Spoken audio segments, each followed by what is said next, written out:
Good evening, Netroots Nation! All right, we're gonna now practice in Spanish. Buenas noches, Netroots Nation. How are you tonight? I think you need coffee. And don't get me started on my mushroom coffee I'm drinking, because my staff will stop me. You heard my name is Delia Ramirez. What you didn't hear, though, is that I'm the daughter of Elvira and Luis Ramirez. And folks, I am the product of an against all odds mother who risked her life crossing the Rio Grande, pregnant with me, to provide me the life she never had. What you don't know maybe is that I'm married to an against all odds dreamer who came to this country with his brother at the age of 14, and despite of the fact that he spent most of his life in this country providing and contributing to our communities, he still today lives like many undocumented migrants in a legal limbo. I made it to Congress against all odds, and yes, as the first Latina from the Midwest, but more importantly, as a progressive Latina fighting like hell for our communities. And since coming to Congress, I have met families who have, against all odds, bought their first home, against all odds, sent their children to college for the very first time, against all odds, crossed countries and borders, fleeing violence and calling for peace after incredible violence and loss. You see, folks, I believe that our movement is an against all odds movement that continues to fight for justice in the face of fear, in the face of disillusionment, in the face of pessimism, and in the face of lack of imagination. And I'm not gonna lie to you, we are living a dark moment. And I know many of you are feeling fear, many of you are feeling hopelessness maybe, and rage. And I want you to know that tonight I see you, I understand you, because I have and continue many days to feel that as well. We're living in a moment where housing is too damn expensive, and 40% of millennials can't buy a house or imagine themselves buying a house. These are the moments we're living in. We're living in a moment where the Supreme Court has literally told us they want to destroy us. But friends, tonight, I want to encourage you, because I believe that we are against all odds people, because we fight like hell together as a movement. We fight like hell for our families, we fight like hell for our communities, and we know that our communities have always been at the greatest risk, the target of injustice, and the scapegoat of American fear-mongering. We fight like hell for our multiracial, multicultural democracy, like our lives, like our families, and our futures depend on it. Because you and I know it, they do. And we know that dark money in politics and the rise and spreading of white nationalism ideals and the attempts to disenfranchise black and brown and low-income voters is endangering the future that we collectively deserve. And it is why we fight like hell for our children and their future. And we know that Trump and MAGA Republicans and Project 2025 are a fundamental threat to children, to our democracy, and to our country. So what do? We fight like what? And if you're my pastor, you say you fight like heaven. Because when we organize, we win. Because I know that when we organize, we elected Chicago's first progressive mayor. When we organize, we elected the first Latina from the Midwest and sent the largest class of diverse, working class freshmen into history of this Congress.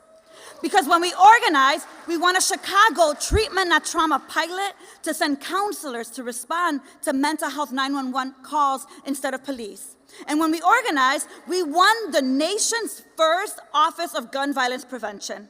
When we organize, we expanded Medicare in Illinois, regardless of legal status. And when we organize, we expanded the ACA eligibility to also include DACA recipients. And so we've done some good work, folks. But you and I both know we still have so much more to win. We got to get dark money out of politics right now. And we must organize to do that. We have to reform the Supreme Court, and we must organize to do that. We must protect the integrity of our elections, and we must do what? Organize to do that. We must realize that peace at home, in Gaza, and around the world must happen, and we must organize to do that. We must center an agenda that strengthens working families, and we must organize like our life depends on it. And look, folks, I'm not going to lie to you. We have to organize like our children's lives depend on it. And regardless of who is the president, our democracy will only be saved and our communities will only be protected by the people when the people unite, because when the people unite, we're never defeated.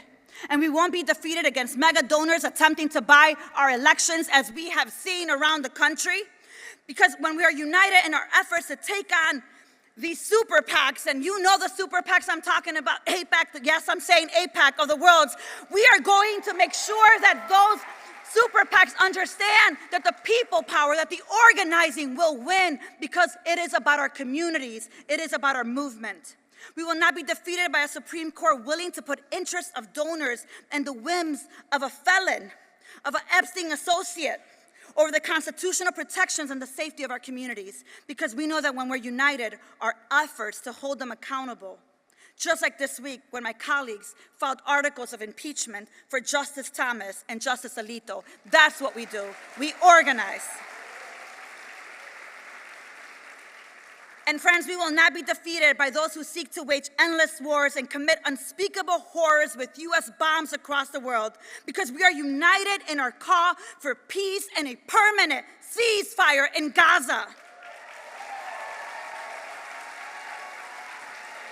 And we will not be defeated by those who seek to turn our democracy into a dictatorship, because we are united in our commitment to center working families, provide relief and protection to vulnerable people, seek peace, and protect our multiracial, our multicultural democracy.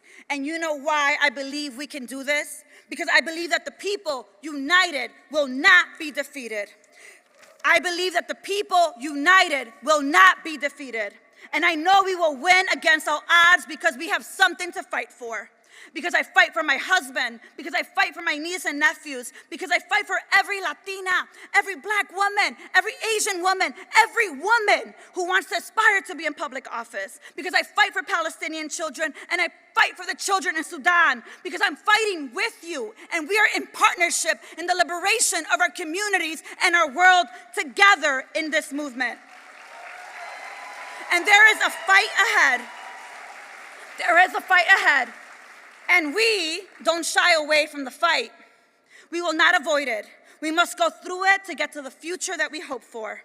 But there is no greater honor than to fight alongside with you for an economy that works for working families, for workers who are valued, protected, and compensated justly, for choice and autonomy in healthcare decisions, for free, accessible education for all, for safe, dignified housing everyone can call their own, for humane immigration and asylum systems that honor our shared humanity, for a clean, green climate future that protects our children and their children, for true community safety that roots out the causes of violence and embraces prevention, for peace, cooperation, and partnership with our global neighbors, and for accountable, transparent, democratic institutions. Because, friends, we are against all odds people, because we fight like hell and we do it together. And when we organize, we win, because the people united will not be defeated. Let's get to work, everyone.